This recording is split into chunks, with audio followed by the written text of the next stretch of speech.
আমাদের সঙ্গে আরেকবার স্টুডিওতে আসবো। আমি স্টুডিওতে অঙ্কন রয়েছেন আমার সঙ্গে, আমি অঙ্কনের কাছে একবার যাবো। অঙ্কন, এই মুহূর্তে কি এই ছবি দেখে কি মনে হচ্ছে তোমার? কি মনে হচ্ছে কোথাও মিস করে যাওয়া হলো, মানে কোথাও এখানে ওই অযোধ্যার এই ঐতিহাসিক মহেন্দ্রক্ষণটায় একটু থাকতে পারলে ভালো হতো মনে হচ্ছে? দেখুন, আমি আজকে রিপাবলিক বাংলার পরিবারের সকল যারা সদস্য রয়েছেন এবং যে সমস্ত দর্শক দেখছেন সকলকে এই রাম দীপাবলির এই পূর্ণ সন্ধ্যায় শুভেচ্ছা জানাই। মিস করা বলতে আমি আজকে শুধু তাদেরকে স্মরণ করছি যাদের বলিদানের জন্য আজকে আমরা এই রাম মন্দিরের এই দিনটা আমরা আজকে দেখতে পাচ্ছি। মানে আমার সত্যি কথায় সকালবেলায় সেই অভিজিৎ মুহূর্ত থেকে যখন থেকে রামলালার সেই দিব্য দর্শন দেখতে পাচ্ছি এবং এখনও যখন আমি স্ক্রিনে দেখতে পাচ্ছি, আমার কাছে মনে হচ্ছে যেন আজকে একটা স্বপ্ন বাস্তবায়িত হয়েছে। এ তো স্বপ্ন ছাড়ার কিছু নয়, আমরা কখনো কল্পনা করতে পারিনি। সংগ্রাম, লড়াই, রক্তক্ষয়, আইনি যুদ্ধ, রাজনৈতিক যুদ্ধ সব কিছুকে পেরিয়ে আজকে যখন সরযূর তীরে আপনি যেভাবে আজকে কভারেজ করছেন, যা দৃশ্য দেখতে পাচ্ছি এর কল্পনা করা যায় না। এ এক অবর্ণনীয় মানে প্রশান্তি মনের মধ্যে, এ জীবনের প্রাপ্তি। আজকে আমি গতকালও বলছিলাম, আজকেও বললাম, এই জীবন আজকে সার্থক মনে হচ্ছে যখন আমি আজকে এই রামলালার এই দিব্য দর্শন করতে পারছি, এই সরযূর তীরের এই মহিমা দেখতে পাচ্ছি। আমি যারা আজকে রাজনৈতিক কারণে কেবলমাত্র শুধু রাজনৈতিক স্বার্থকে সামনে রেখে এই মানে রাম কাজ থেকে যারা বঞ্চিত হলেন, যারা আজকের দিনেও রামকে একাত্ম করতে পারলেন না, তাদের প্রতি শুধুমাত্র আমার আবেদন থাকবে যে ভারতবর্ষের আত্মা হচ্ছে রাম, ভারতবর্ষের অস্মিতা হচ্ছে রাম। কবিগুরু রবীন্দ্রনাথ ঠাকুরের ভাষায় ভারতবর্ষের ভাষ্য, প্রধান যে ভাষ্য সেইটা হচ্ছে রাম। বিবেকানন্দ বলছেন আদর্শ পুরুষ তিনি হচ্ছেন রাম। বঙ্কিমচন্দ্রের ভাষায় রাম হচ্ছেন দেশের সেই লুপ্ত আত্মা, যে আত্মার জাগরণ ঘটলে ভারতবর্ষ জগৎ সভায় তার স্বর্ণ আসনে বসবে। অরবিন্দর ভাষায় ঋষি অরবিন্দ বলছেন রামকে বুঝতে গেলে রামায়ণকে পড়তে হবে, ভারতবর্ষকে বুঝতে গেলে রামের আত্মাকে, রামের চেতনাকে বুঝতে হবে। সেই চেতনার রামকে যারা আজকেও একাত্ম করতে পারলেন না শুধুমাত্র রাজনৈতিক স্বার্থে, তাদেরকে এখনো বলবো রাজনৈতিক লড়াই থাকবে আমাদের সাথে।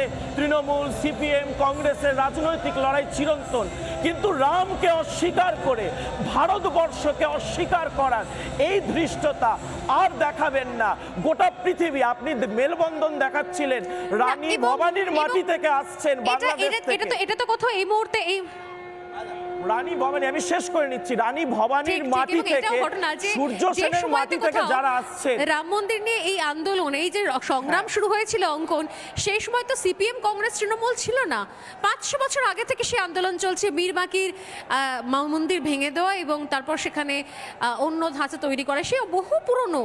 তখন কোথায় সেখানে সিপিএম, কংগ্রেস, তৃণমূল? অতএব এত পুরনো আন্দোলন চলছে, কিন্তু কোথাও যেন স্বাধীন দেশে, নিজ মাটিতে, নিজ ভূমে, স্বাধীন দেশে, সেখানে সে আন্দোলন যথাযোগ্য সম্মান পায়নি, রাজনীতি হয়েছে শুধুমাত্র। অঙ্কন, প্লিজ শেষ করে নাও। হ্যাঁ, না, সম্মানের কথা তো আপনারা যারা আন্দোলনের সাথে থাকতে পারেননি, কংগ্রেস, সিপিএম, তৃণমূল, আজকে তো সুবর্ণ সুযোগ এসেছিল। আজকে তো রাম দীপাবলি পালন হচ্ছে। আজকে তো শুধুমাত্র আপনি স্বর্ণালী দি দেখাচ্ছিলেন রামের নামে, রামের আহ্বানে, রামের ডাকে আজকে কেবল ভারতবর্ষ একাত্ম হয়নি।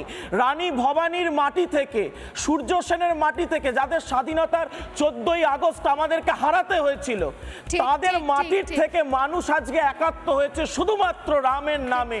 তো সেই যে গোটা বিশ্বকে যিনি আজকে জুড়ে দিলেন, কেন সেই সংহতির আদর্শ পুরুষকে আজকের দিনেও রাজনৈতিক স্বার্থে কিছু রাজনৈতিক দল আপন করতে পারলেন না?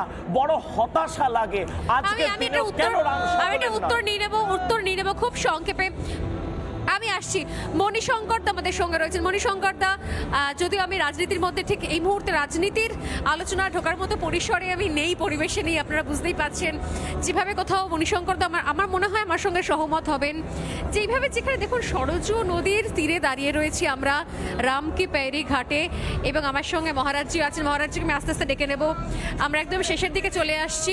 তবে তার আগে আমি মণিশঙ্কর দাকেও জিজ্ঞাসা করব যে কেমন লাগছে এই যে একটা না বলেন একই নারা একই নাম, মানে একটাই জয়ধ্বনি দিতে দিতে গোটা দেশ, শুধু নয় দেশের সীমানা ছাড়িয়ে বাংলাদেশ, নেপাল, তিব্বত, থাইল্যান্ড, বিভিন্ন প্রান্ত থেকে বিদেশ থেকে মানুষ ছুটে আসছেন শুধুমাত্র এই একই টানে। এই আবেগের বহিঃপ্রকাশ কীভাবে আর কি ভাষায় করা যায়, আমি সত্যি এখানে এসে কার্যত আমিও বাকরুদ্ধ।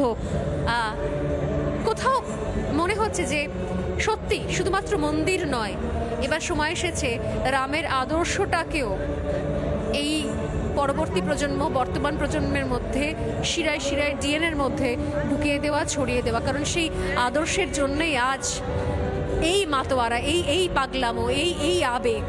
মণিশঙ্কর দা বলছি, আমি যখন বলবো তখন শেষের দিকে চলে এসছেন, তাও অনুরোধ করবো 1-2 মিনিট কথা বলার সময় দেবেন।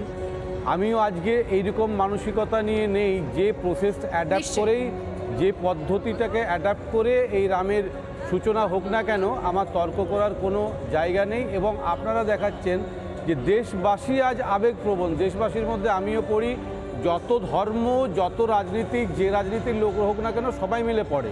তাহলে আমরা যখন দেখাচ্ছেন সবাই উচ্ছ্বসিত, ন্যাচারালি এখানে কোনো রাজনীতির তর্ক হতে পারে না। আমার খারাপ লাগছে কি জানেন তো, ব্যাপারটা হচ্ছে যে একটা কথা আছে না, বন্যেরা বনে সুন্দর, শিশুরা মাতৃ করে। মানে মন্দিরে কে প্রাণ প্রতিষ্ঠা করবেন, কিভাবে প্রাণ প্রতিষ্ঠা করবেন, কারা করেন, তাদেরকে দিয়ে করালে মনে হয় ব্যাপারটা অনেকটা ভালো হতো।